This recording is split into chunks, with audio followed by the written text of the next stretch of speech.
Good morning, baseball way lifers. How's everybody doing?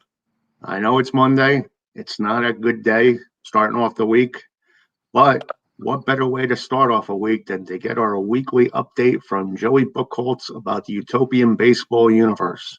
Now, Joey, I'm sure there's a lot that's been happening in the Utopian Baseball Universe, and I'm sure a lot's going to be happening in the coming week. So, enough of me talking. Let's hear what's on the plate for the Utopian Baseball Universe. Well, good morning, Sam. Thanks again for having me on the show. It's going to be a fun and busy week in the Utopian Baseball Universe. First, I want to actually say happy birthday to Andrew Pfeffer. His birthday's tonight. But tonight at 8 o'clock Central, we have the finals, the championship, if you will, of our Utopian Baseball Universe Trivia Tournament. So, again, that's at 8 o'clock tonight Central. That can be watched within the group on Facebook or YouTube. We've got Greg Maternowski, Madison McIntyre, Tim St. Clair, James Silverglad, Geeker Cruzen, and Brett Bamford all competing in trivia. I'm going to actually be announcing the categories for trivia at 9 o'clock Eastern on the Utopian Cafe today. So excited for that. We're doing something. There's an idea that Bob Costas introduced a while back that Major League Baseball, of course, hasn't implemented, but we have in the Utopian Baseball Universe. Today is our annual Let's Play 2, where the Cubs are hosting a scheduled doubleheader. This year it's against the White Sox. Game 1 is at 3 o'clock Central. That's going to be live on Xbox in the Utopian Baseball Universe. Game 2 will be tonight. Lucas Giolito versus Ferguson Jenkins in Game 1, and Chris Sale versus Carlos Zambrano in Game 2. So that's going to be a lot of fun. Wednesday night, Tim St. Clair and I are going to be simulating a Mets-Yankees game on a dice game, the Board Ninjas Woodworking Dice baseball game. We're going to be doing that Wednesday night about 8 o'clock Central. And some really big series kicking off tonight. Atlanta at Durham. They're two of the top 5 teams in the universe. And then the top 2 teams in the universe tonight, Cleveland versus Cincinnati, start a big 3-game series. How about Bob Feller versus Johnny Cueto in the opener in that one? So it does not get bigger than this, having the top 2 teams face each other, and then 2 of the other top 5 teams in the universe kicking off tonight.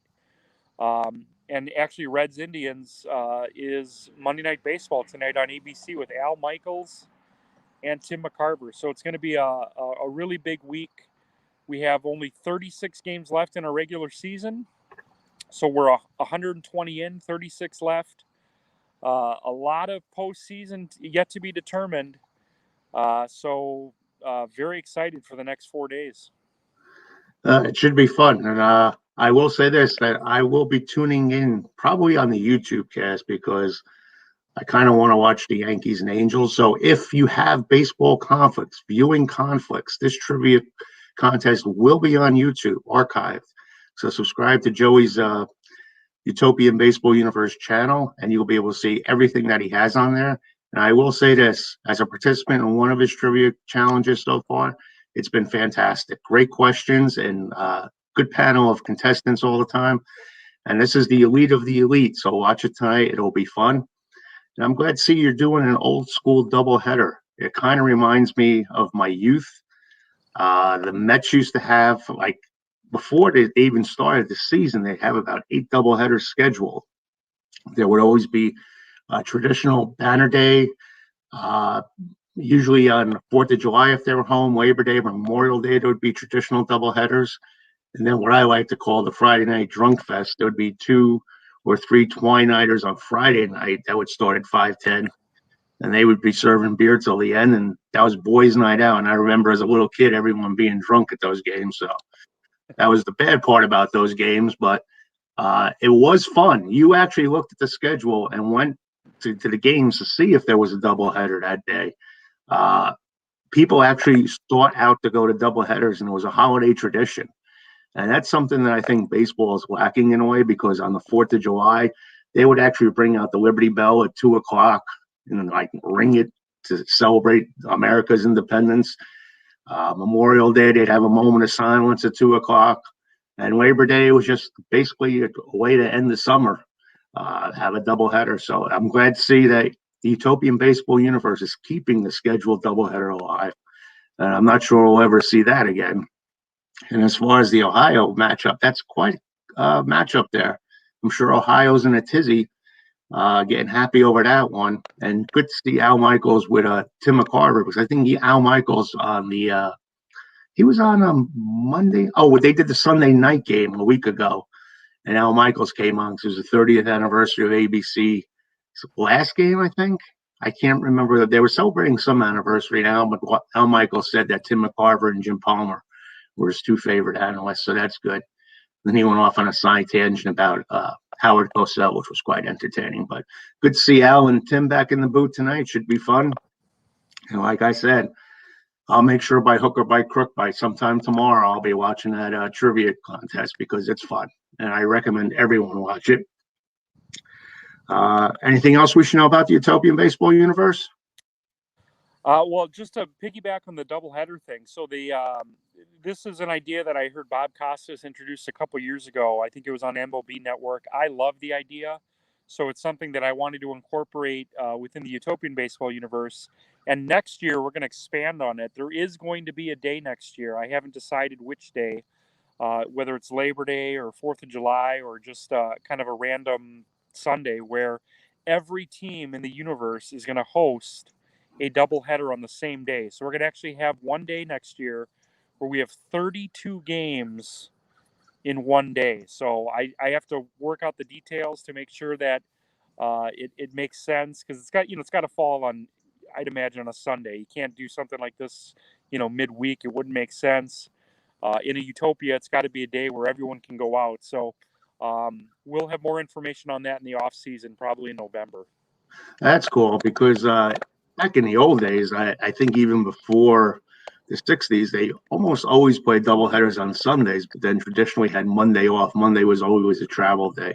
I think Thursday was basically a travel day, but it took a lot longer to travel. I think they did trains and everything. Doubleheaders were quite the norm, so probably be a Sunday you might want to do that, keep it old school. I don't know if you want to shut down the Utopian Baseball Universe for a Monday or not, but I think that's how they did it back in the old days. Well, I think what I'll end up doing, because I've been kind of creating a blueprint for it, is what I'll do is that particular week, because I usually do each team has a day off during the week where they do they'll either play Monday through Wednesday and then have Thursday off, or they'll do Tuesday through Thursday and then play Friday through Sunday. Is what I'll probably end up doing is do a week where I'll have everyone play Monday through Wednesday, and then the weekend series would be Thursday through Saturday, and then have everyone kick off with a series Sunday, actually kick off the series Sunday, and then give the teams a day off either the Monday or Tuesday after, so that I don't have to have a full day off. I can just say, all right, everyone plays 32 Sunday. We'll have half the teams compete on Monday and have Tuesday off. So I got to figure that out, but I'm going to do that all in the off season so that it makes sense. That's cool. Well, I guess we can all look forward to that. It'll be a busy day of baseball when that occurs. Speaking of busy baseball days, Major League Baseball is busier than ever. Any thoughts on what's going on? We could always start with our beloved Mets and get that out of the way. Yeah, I mean, look, I'm very loyal to the team. I've been a fan of the Mets since 1984. Obviously, things did not go our way this weekend. We got swept by the Dodgers. I'm still not giving up. They're only 2.5 games out. They're 2 games over 500. I know it's tough, but like, how far back were we in '69 when we won? Well, we were 9 games out around August 9th, I think. Yeah, so I'm not going to give up on the season. I've seen weirder things happen. I want to talk about the kid. I'm not even sure I know his name. Tyler Gilbert threw a no-hitter in his first major league start. Yeah, that was amazing. For the Diamondback, I mean, that's just incredible. Stories like that are what make baseball great. Never heard of him. up until the alert I got in the 7th inning that night. It's just an amazing story. Baseball. I think baseball is the only sport where we can, have something like that. How many times do you see in the NFL where, a guy in his first start in the NFL or first start in the NBA does something historic like that? So it's just unbelievable scene in Phoenix, seeing his dad bawling in the stands, celebrating with his friends and family. Just an amazing story from this weekend. Yeah, it really was. It was funny because I think that was Friday night, right? And I'm checking out my phone, the MLB.com, and it says alert, no hitter in the 8th inning. I was torn because the Yankees were playing they play this weekend, the White Sox. And I just wanted to see the end of that game. So I forego the no-hitter thinking that there's no way this guy's going to get a no-hitter. And then by the time the Yankee game's in the 9th inning, all those games were dramatic with the Yankees. They found out he did pitch a no-hitter. So a little disappointed about that. But, no-hitters are so frequent these days. But for what he did, as someone who's basically been a reliever in the minor leagues for 3 years, is fantastic. And it's Diamondback player, so it gave the Diamondbacks something to cheer about for the first time in a long time. It was against a quality team, so it made it even more amazing. Yeah. But as far as the Mets are concerned, it's going to be a rough road ahead. No denying that. Losing 3 at home, now you got to go out to the West Coast. I originally said you win 6 or 7, you're still in the hunt. But for them to win 6 or 7 against the West Coast teams now, they're basically going to have to go 7-3 now. 6-4, and that's going to be a tough order. But like you said, you play the games, you see what happens, and like I said, after that, they got the Marlins and the Nationals for 2 weeks. Just got to survive. And the good thing is the Braves and the Phillies aren't exactly tearing it up. My biggest fear was the Braves taking over first place, and sure enough, that's happening. But like you said, you never give up. I wouldn't bet my life on the Mets winning it, but you never give up. Stranger things always happen. Exactly. And, it's going to be fun the rest of the way. And now, the moment everybody in America has been waiting for. 5 questions for Joey. Now, we know Joey's in the Utopian Baseball Universe. We know him from that aspect. But do we really know Joey? Well, we're going to dissect Joey like I used to dissect toads in my biology class in 10th grade every week. And this will be the first day we're starting this. Hopefully he comes back Monday after more dissecting today. But I think he will, because these questions are actually fun questions. And the first question is, we know Joey is by that I mean he likes the Brewers and the Mets, but the Mets are his first priority. So the first question we're going to throw out there to Joey is, who is your favorite active Milwaukee Brewer? That's a great question. Obviously, this is a very fun team. They're among probably one of the top 3 or 4 teams in Major League Baseball right now. I'm going to actually choose a guy that was actually drafted by the Brewers, left, won a World Series in Kansas City, came back as a free agent, Lorenzo Cain.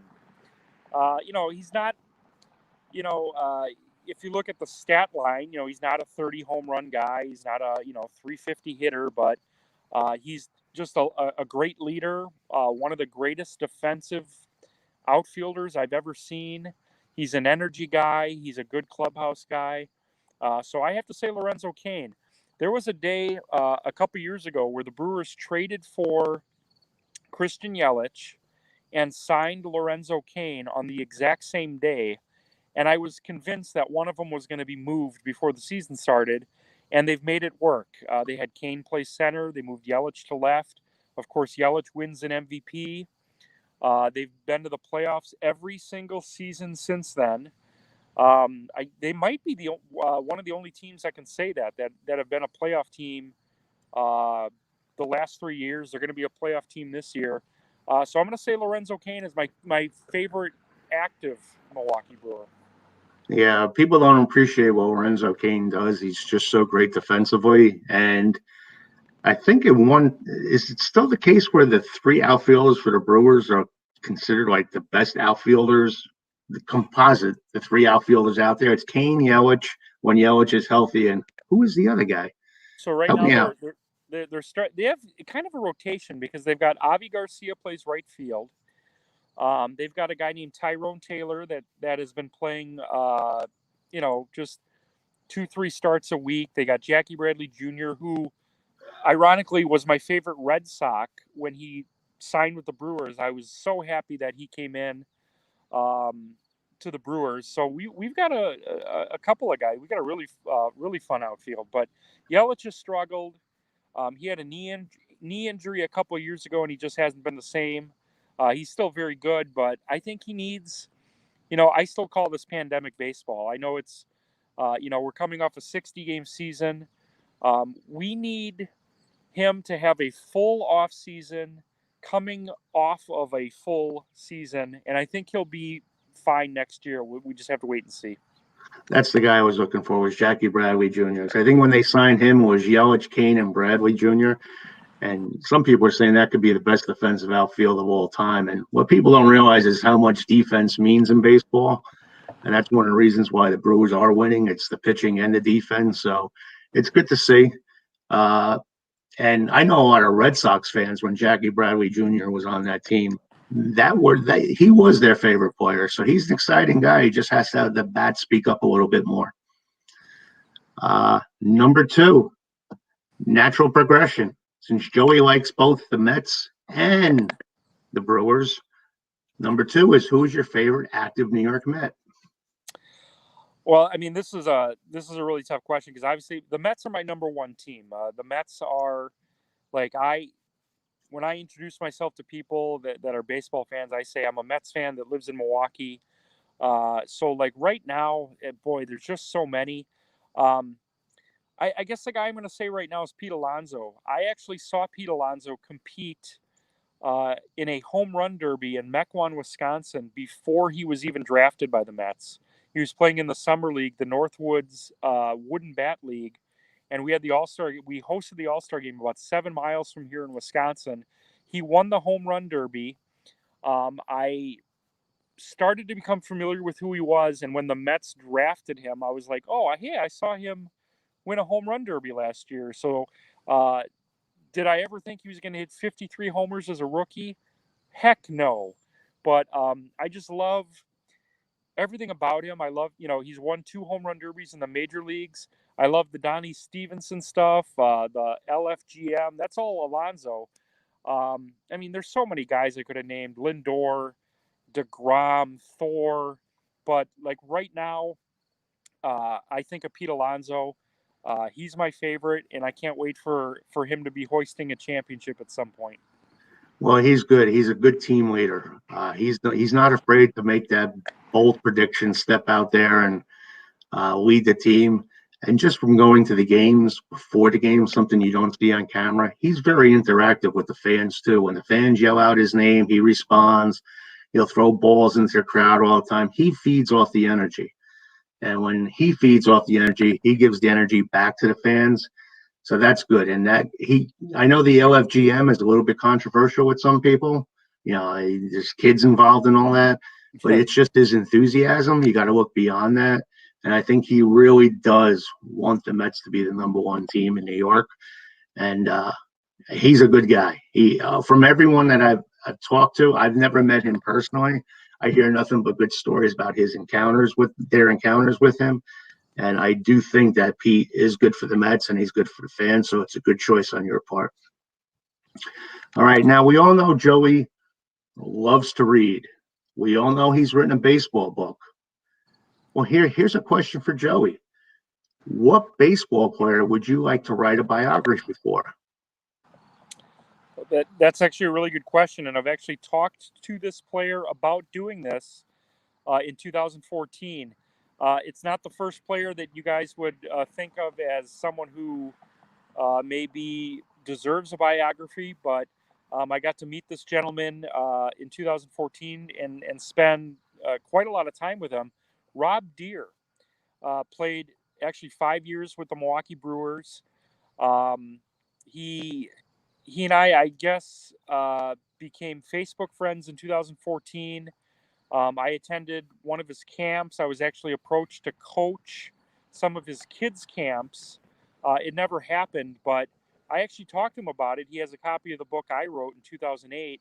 And I actually asked him if he'd ever consider doing that. And he said, yeah, I mean, he was very humble. He's like, I don't know if I'm worthy of something like that. But I said, oh, you got stories. Like you went to Japan, your trade to the Brewers, free agency, what you're doing now with Vizubad and all the coaching.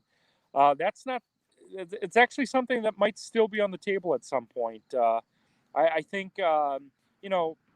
a lot of the biographies that are out there, it's all the, quote, obvious people like Babe Ruth, Willie Mays, Joe DiMaggio. There's hundreds and thousands of those, but I think we need some really colorful characters like Rob Deere, Gorman Thomas, Dave Kingman, the Mad Hungarian. I think we need some more of those. So my answer is Rob Deere.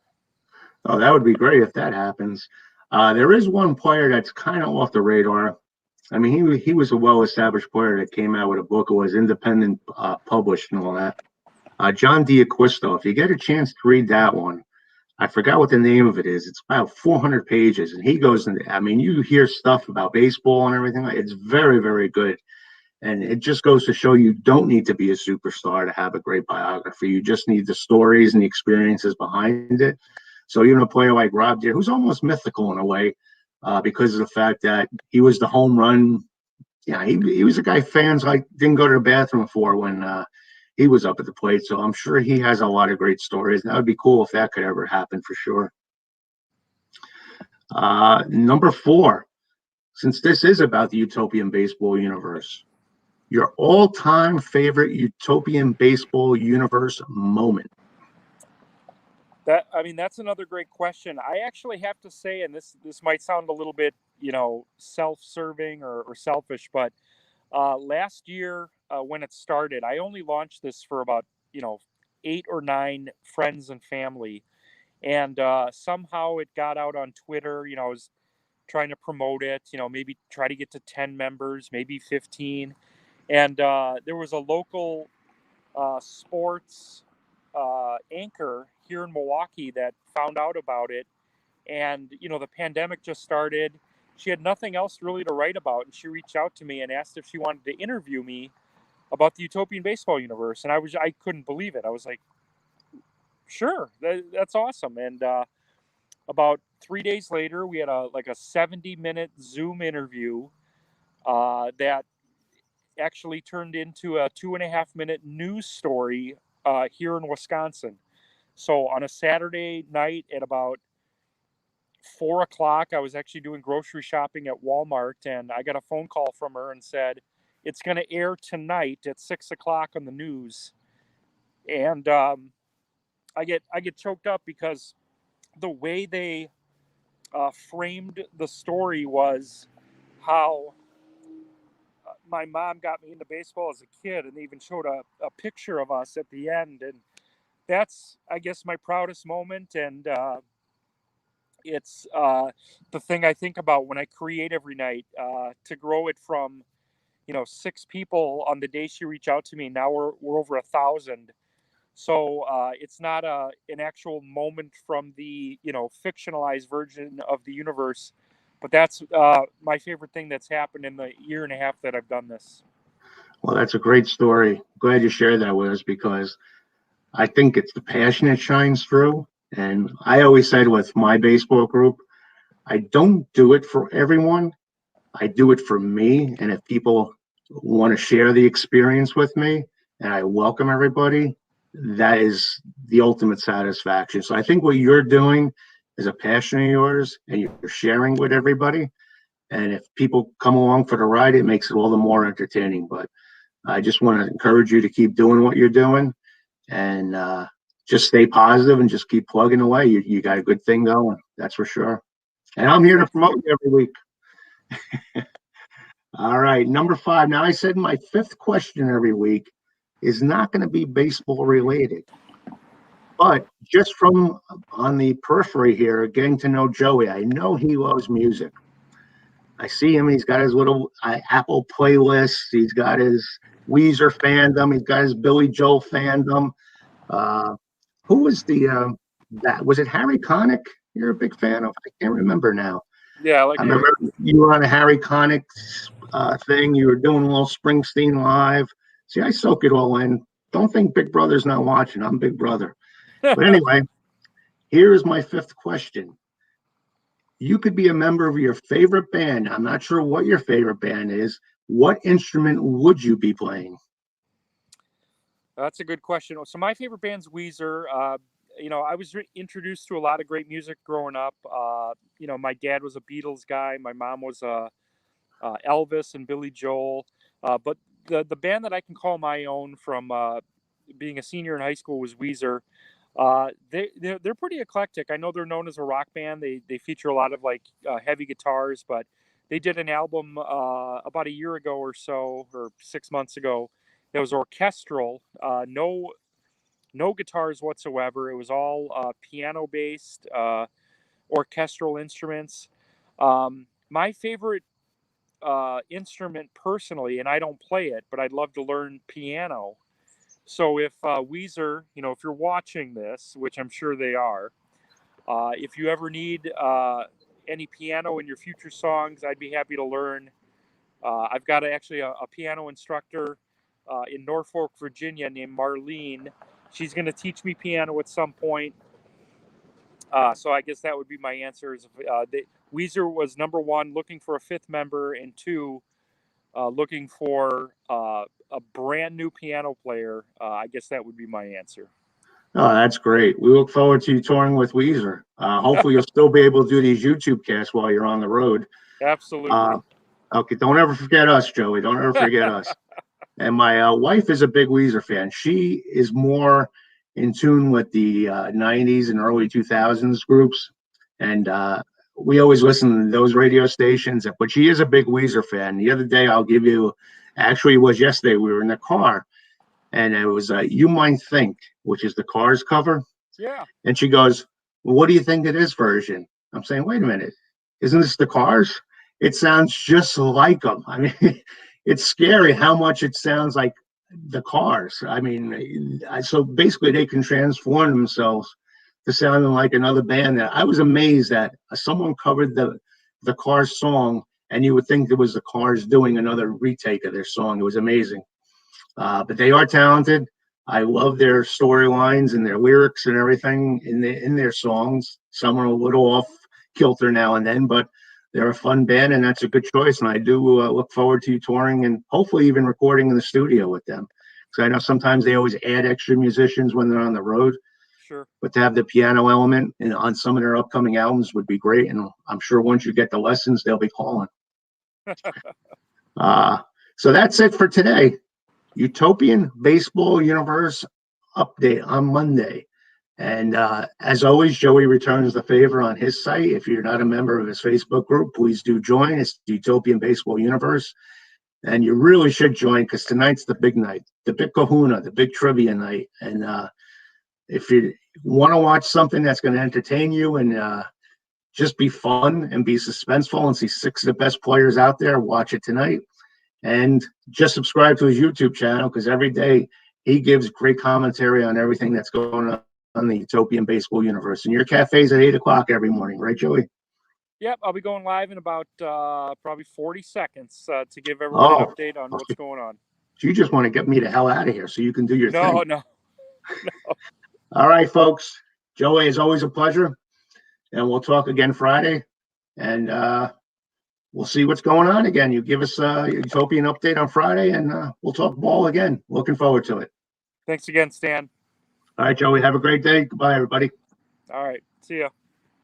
Take care.